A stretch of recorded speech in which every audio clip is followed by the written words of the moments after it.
30 years. And as we all We're experience, the alive.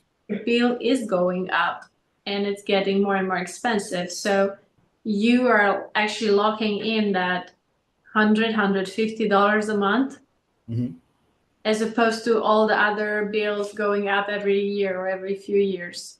Right, right. Ladies and gentlemen, you guys getting the backstage conversation right now that Lav is carrying on with our awesome guest George. No, I was But just saying I have the man for him if he wants solar panels. And I also wanted us to talk when we start the live streaming, because last time we just stared at the camera, the three of us, and the live started.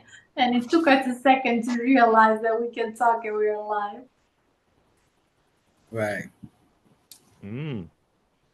with that said, we're here on our Thursday event. We do this every day of the week, Monday to Friday. I'm saying not every day of the week, but Monday to Friday at 5 p.m. Eastern Standard Time. We go live, and we get people to share their stories. Stories around our 5 theme that we do throughout the week, and today's theme is around fear. And we all have them. We all share them. So we get to talk about fear today. And George is about to tell us about his journey with fear. Right. And Well, I'm gonna share mine, and Lab gonna share theirs. But go ahead, George. Tell us a little bit So about wait, yourself, where you're hailing from. first of all, yeah, tell us about you, George, who you are, where you are, and what are you doing?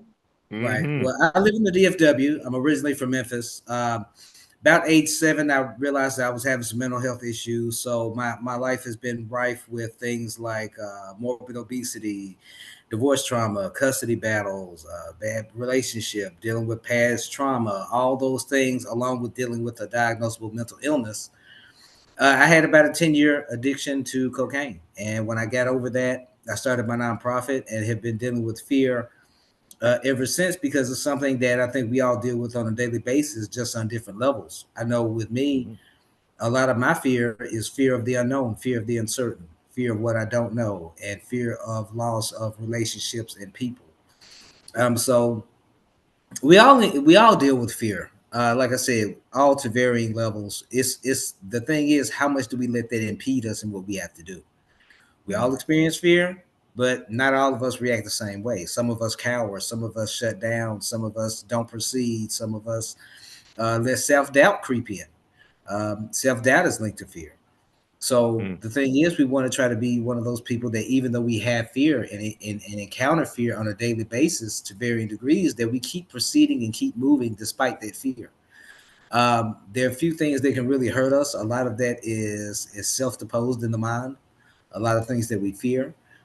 So we should try to deal with our fear in looking at the other side of that fear and examine where it comes from and what we can do about it. Okay. Okay, so what is a practical advice that you can give to our followers right now on how to switch from that fear to actually viewing the situation from a different angle, so they can actually tackle the task at hand and not fear it? Right. My practical advice would be to really sit down and write out what it is you're afraid of. And that's something I started doing more cerebrally in terms of thinking about my fears and insecurities and things like that, and really looking at where they come from. And a lot of times our fear is linked to our trauma. Some people, it's funny because we don't know how those fears, when we first encounter them, are going to manifest themselves later on in life. As to, let's say you have a fear of driving, you may not get on the freeway, but they may come from something that happened when you were a child. So we need to look at the roots of our fears and examine what it is that's really propagating them and try to work past them if we can. Here, I'm a journey back with you there a little bit, but here's how we want to frame this thing. Okay.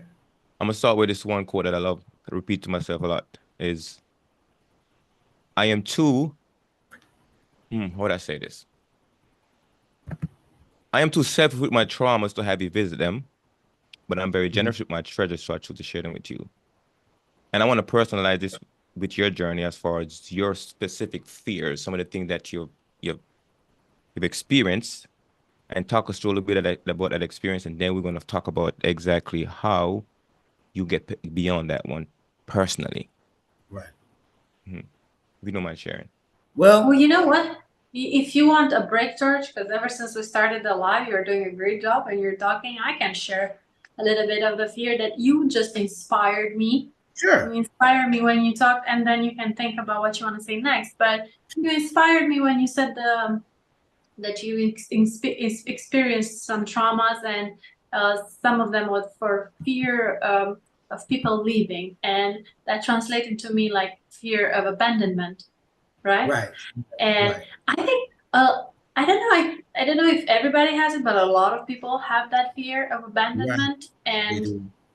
you do have, as you said, pinpoint what exactly in your childhood happened, and where exactly you felt abandoned, and what was the situation. Assess it to your through your adult brain, because as I am revising my childhood memories, I realized that a lot of the situations weren't that bad, but my Right. child brain saw them like catastrophes. Right. And And typically, I'm sorry, but go ahead. typically when we encounter trauma as a child, I think it keeps us locked into that age to a certain aspect. So our brain never really grows up until we can really deal with Mm-hmm. it and look at why we're afraid. So we're very much stuck in, people think just because you become an adult, you forget everything you went through as a child, and you didn't. So a lot of our fears are steeped in our childhood. And that's another way to practically deal with them is look back at your childhood and deal with where those fears came from and how they manifest themselves. Oh my God, you said something amazing, because you are right. We do freeze in time, and when we get triggered and we don't even realize we get triggered, and we have the same emotional reaction as we had it back then when we were a child. Right. And it takes a second to assess that reaction and realize that it's not the you right now who has this emotional reaction, but it's that child that Right. was stuck at that age when something happened, when, I don't know, their mother said, I'm going to the store and I'll come right back, and they felt completely abandoned in that 1 hour and a half, right? Or Right. could have been something small like that, but it was so impactful in that moment on their brain, and they carried that moment with them. And yes. That's true. That's true. And as adults, our fears change in terms of the fact that we're at a different stage of life. And one thing I find a lot of times with adulthoods is fear of loss or fear of failure, Mm-hmm. fear of not getting that promotion, fear of not being able to afford the new car that your family may need, fear of a lot of what we encountered in the past years. I mean, the pandemic brought a lot of our fears to the forefront and made us have to deal with them. So the thing is with fears, you have to face it, you have to deal with it, you have to at least at least try to rationalize your fear to make sure that it's not irrational, because irrational fear will really stop you in life.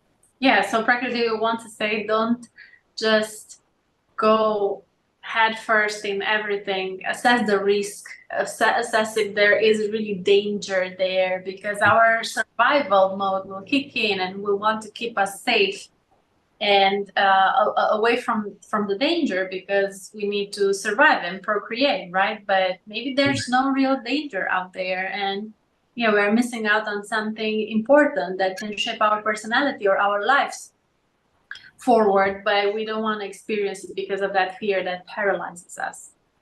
Yeah, I mean, how many people don't bungee cord jump because they're scared? Not saying that's the safest thing in the world to do, but however, you miss out on a certain experience in life because of that fear.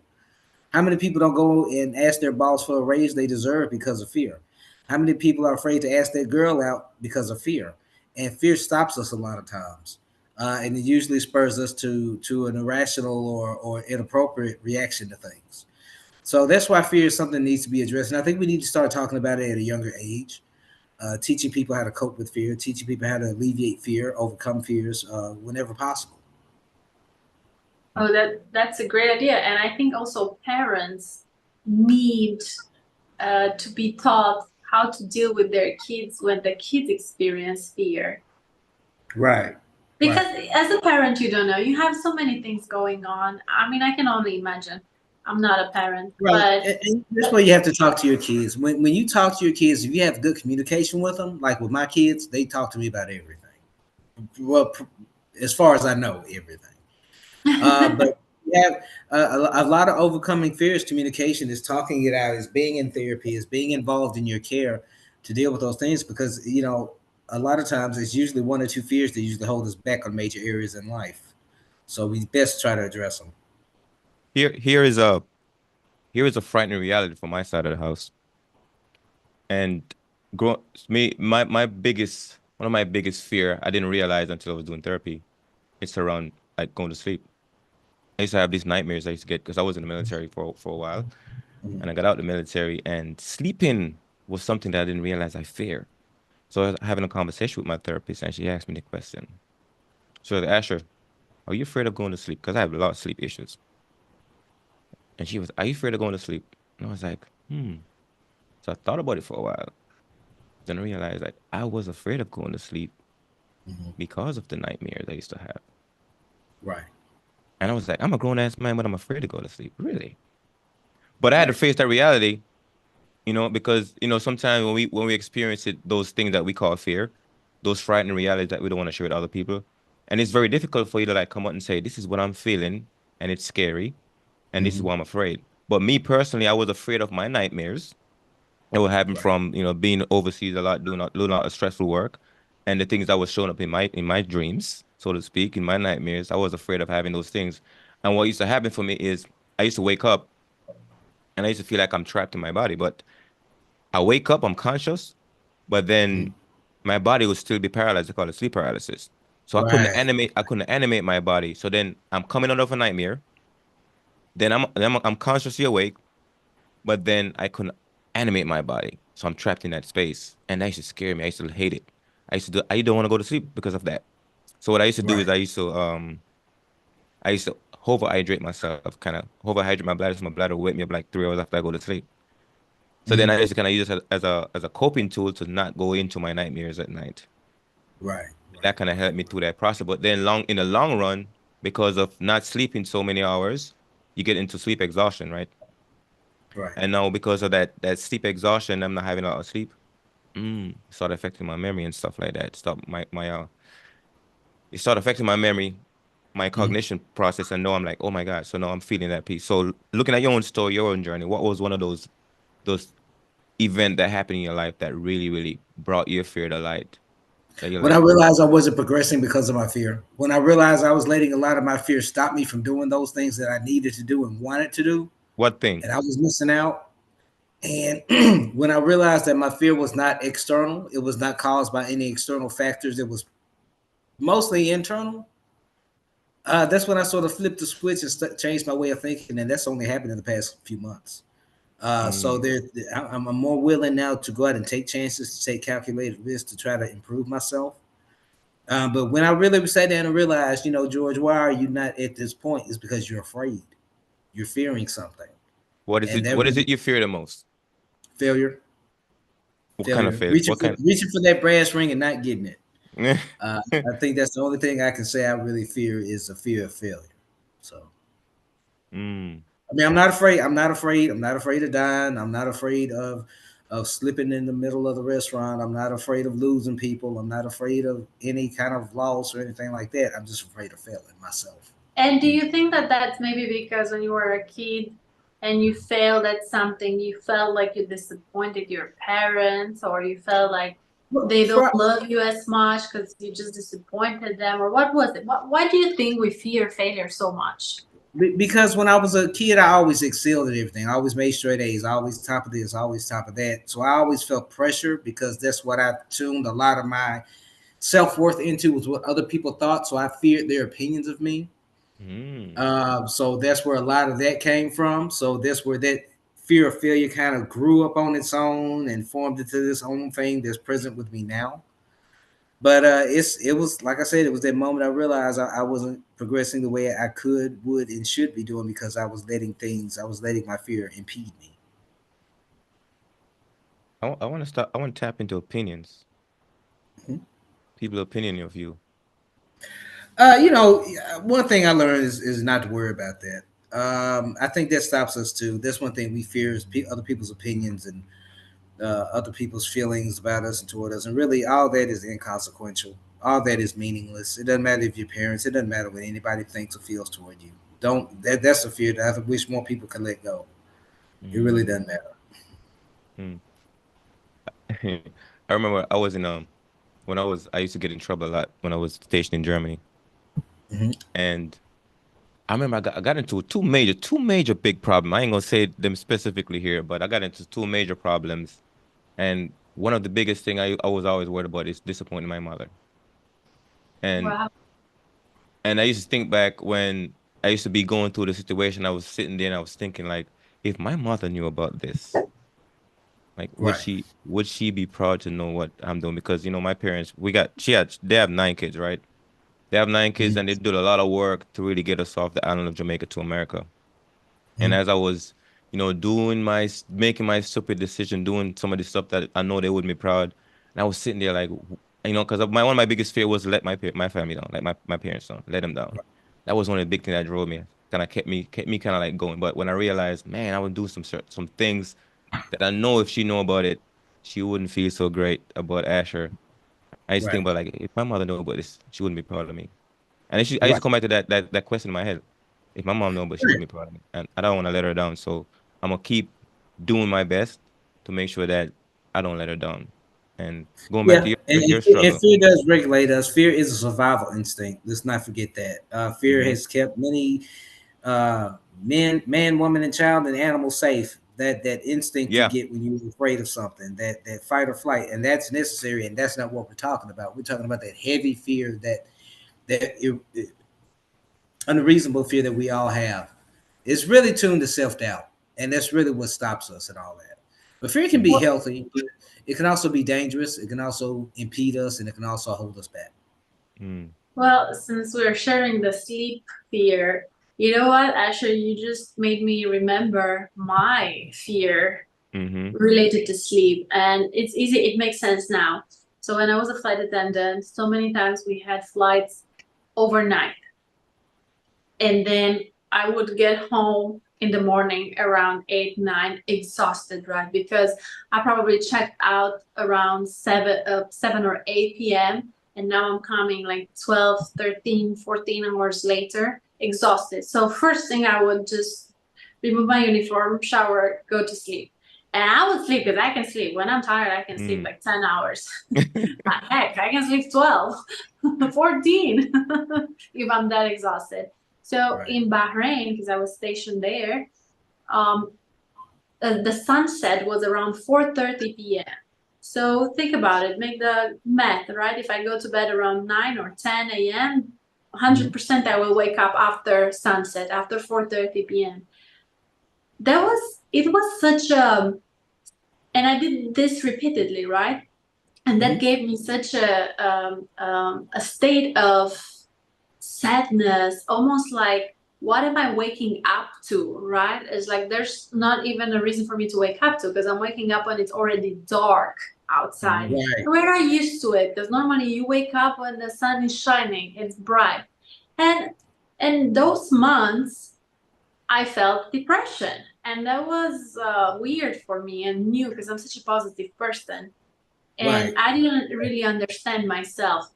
And then I started reading, I guess, some books and listening to some podcasts, and then I understood the importance of the circadian rhythm, right? So Right. Continuing rhythm. our body creates these hormones in the morning to wake you up, and then in the evening, it's actually suggested to stare into the horizon where is the sunset, because that red light will send signals to your brain to create the sleep hormone.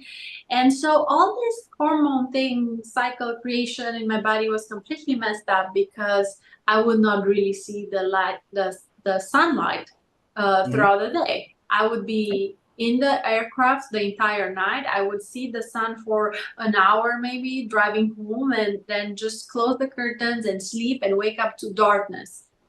Right. Mm. And I'm so happy that I realized that, because at that point I was kind of afraid to go to bed, and then because I would wake up feeling awful. And then I realized what was the problem. So I made it on purpose to set an alarm and wake up around 2:30, 3:30.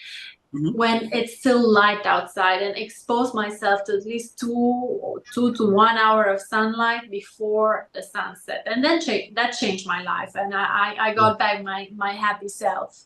So I was like, okay, Right. yeah. Yeah, and by you getting the sunlight, you were dealing with your health, and that's one thing too. When we deal with our fears, we have to make sure our health is on point physically, because fear can affect us in the physical in the physical realm as well. It can increase our heart rate. It can cause anxiety. It can cause all kinds of gastric problems. So just try to make sure we deal with our fear, if not only for our own enrichment, but for our physical health as well.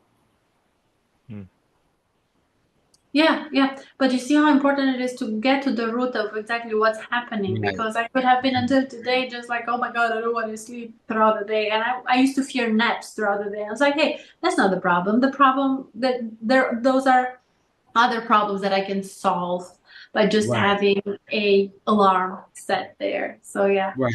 Hey, And hey the important thing George, to remember is, yes. I got a question for you though, because I know when we first reached out to you, you were saying that you're starting this journey of sharing your story now, right? Right. And I'm curious to know why it's so important for you to start sharing your story. Because God got me through everything I've been through, and He wants Mm, me to share my testimony to try to help people, and that's mm-hmm. why I do it. So That's what is it. your story? What is your testimony in Wow. depth? Well, pretty much living with a mental illness, raising a bipolar son, dealing with poverty, homelessness, having dealt with a 10-year cocaine addiction, having dealt with broken marriage, fractured relationships, a stranger from my family.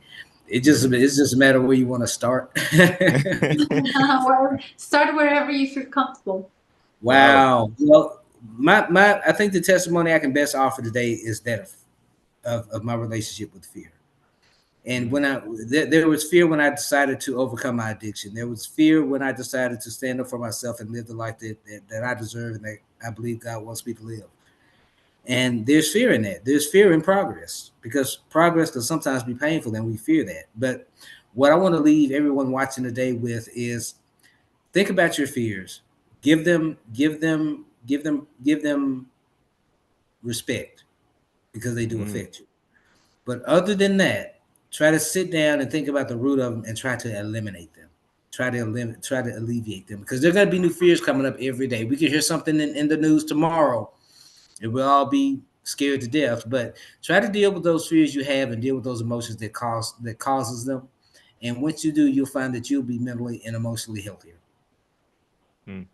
You know, I can already tell you're a man that's really trying to like the underdogs kind of status, right? You're trying to come back from a place where it wasn't the greatest place to be, but then it had Mm-hmm. taught you a lot about yourself, about life, and now you're like, okay, if you were able to beat back at that thing, because not a lot of people come back from that place, Right.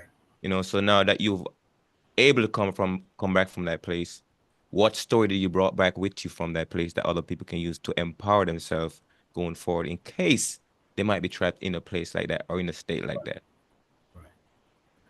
And that's what I do, and that's my purpose, and that's why I do shows like yours, and do what I do every day to try to help Mm, people. you know, people.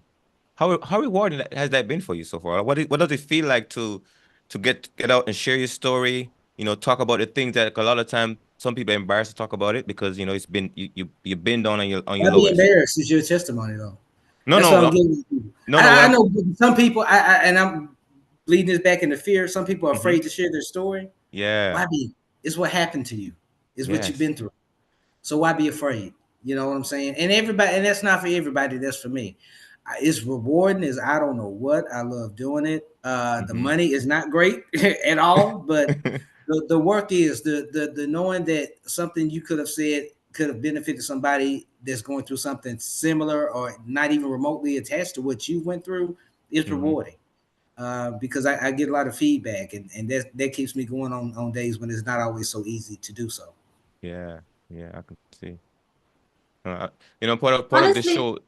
Go ahead, Lab. Go ahead, Lab. I think my biggest curiosity from what, hmm, you definitely had a lot of hardships, and I think the hardest part is the son that has the bipolar. Yeah, that's been interesting. Yeah. So I'm sure that that's the hardest situation that Well, you're confronted with. it's the one that causes me the most concern because I know what he's going to have to go through growing up being a bipolar black man. And I'm doing my best now. He's 19. I'm trying to prepare him for that life and prepare him for the day when I'm no longer here. That's my job as his father. So I'm really kind of focusing on that right now, along with doing work with my nonprofit and trying to get out and do more public speaking and trying to help people. But it's a full plate, but it's a rewarding one as well. Yeah. Yeah, so that's what I wanted to say. I don't want to undermine that problem because as a Right. parent, for that's the most important. Like your kids, you practically put yourself on the second position when it comes to what matters, right? The kids are more the most important. But you mentioned the cocaine addiction, and I want to go to that. Why? Because I think addictions are so hard to fight. And you mentioned there was a fear of overcoming the addiction. What was that fear? Because it was fear of the unknown. That addiction became like a warm blanket. It was something that was there for you when you were hurting. So you have to kind of throw that warm blanket off you and step out into the cold. So that's where that fear from that comes on. But in terms of dealing with addiction in general, I found that if you deal with the trauma that necessitated the addiction in the first place, it makes it easier to overcome the addiction itself. So try to deal with that trauma that causes you to want to use or to need to use or to have to use, and address that issue, and you'll find your road to recovery will be a lot smoother. Oh, that's a great insight. You are right. Okay, so let's say we deal with that, but then what happens with the actual body that needs that substance? You know, you have the shaking, you have the sweating, you have the I don't know what to do with my body right now, but the body needs that substance. How do you work through that? Pain is painful. Growth is pain. Pain is growth. All that stuff combines because part of getting over the addiction is going through that withdrawal. It's having that period of pain where your body and or mind was dependent on the drug and getting over it. That's part of your rite of passage to getting to that promised land of recovery. So it's just something you just have to go through. You just have to deal with it. Get in touch with your doctor if you're thinking about stopping using, because it's not like they don't know. You're not hiding addiction from anybody. You're not. But try to get with a physician. Try to make sure when you really decide to come clean that you do it with some spiritual guidance, with some medicinal intervention, and all those things you need to do to make sure that your road to recovery is a successful one. George, you got some really good insight, by the way. I'm listening because I've never experienced all this stuff, and I haven't been around too many people that have. But Mm-hmm. just the learning process of just listening to people's story about their challenges, their story in life, Right, and then seeing right, exactly how they overcome it. Because I don't know if I could overcome something like that myself. You know what I mean? So right. hearing it Well, from we you, all got our own cool. stories. Say again? I mean, we all got our own stories. So, I Yeah. mean, yours is no worse than mine, no better than mine. It's just different. Just different. Just different. Just different. Yes. You're right. As we interviewed a lot of people, especially when we launched our book, Turn Your Traumas into Treasures, we realized that, oh my goodness, every single person has a story. And Right. every single person has certain traumas, most of the time related to childhood. And all of those people that were on our podcast, they found ways to overcome those traumas. And now they felt a compelling need to share that, to Right. inspire other people. Right. Mm. True. And Okay. it's just it's so helpful because as you share your particular story, your story will resonate with some people and you'll help those people. Your story might not Right. resonate with everybody. My story will resonate with some of them. So if we all get together and share our stories, we'll just help more and more people. Right, exactly. And every story is meant to be shared and all that. But for those of us that are chosen to do such a thing, then we should do so in earnest and happily. Mm. Hey, so George, quick question here. So you say you do public speaking, do outreach, and what kind of communities do you normally set up and go to public speak Well, at? I mainly primarily deal with the black community, but I deal with everyone. I've helped people from England, Eastern Europe, all over. But in terms now, what would you like me to clarify on again? No, you're saying you do public speaking. You speak Oh at yes, us yes, yes. places. I Yeah. got several. Mm-hmm. What I'm working on is I have a nonprofit called Metta Association. Okay. I do a lot of public speaking. I'm available for public speaking, virtual and in person. They can reach me at 214-810-6518 Mm-hmm. or email me at gbrooks@mettaassociation.org. With my nonprofit, we're coming up with several courses for young people to try to help stem the tide of poor mental health in this country and give them some life skills and coping skills as well. Mm-hmm. In the past, we've done food outreach, just anywhere in the community where we can fit in and educate people and help kind of destroy the stigma of mental illness. That's what we do. Wow, it's powerful. And wait, what type of, I mean, I'm sure you are mentioning some type of mental illnesses. What exactly are bringing awareness? Oh, just mental illness in general. Just because it's so wide encompassing that we really need to deal with destigmatizing mental illness as his own little diaspora first, and then deal with it on an individual level. So this, what I want to focus on right now is just get the big thing out the way and just getting people thinking differently about mental health and mental illness, and then we can work on the coping, and then we can work on that. But it has to be a process. Got it. Got it. Interesting. Okay, so Lab, we're gonna wrap up. Mr. Brooks, it was awesome having you on here, sharing your story, sharing your journey. And if you got to share with us any of those big takeaways that you have from this conversation you want to share, just want to wrap up, what would that be?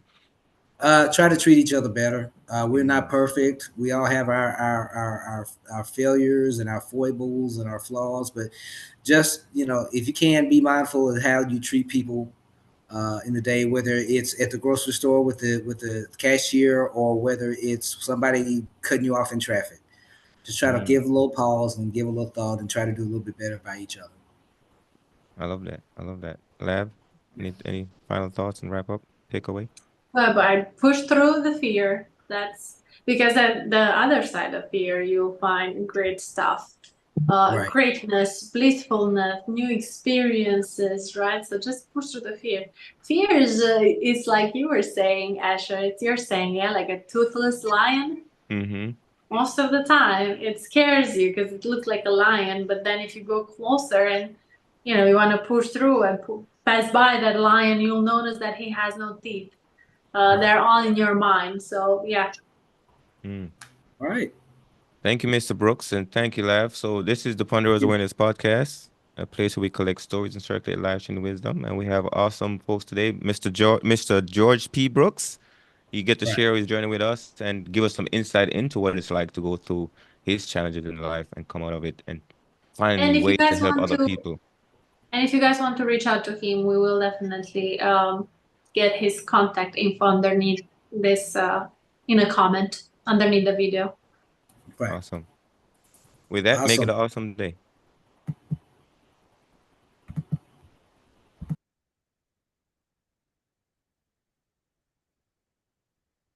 Let me turn off the streaming.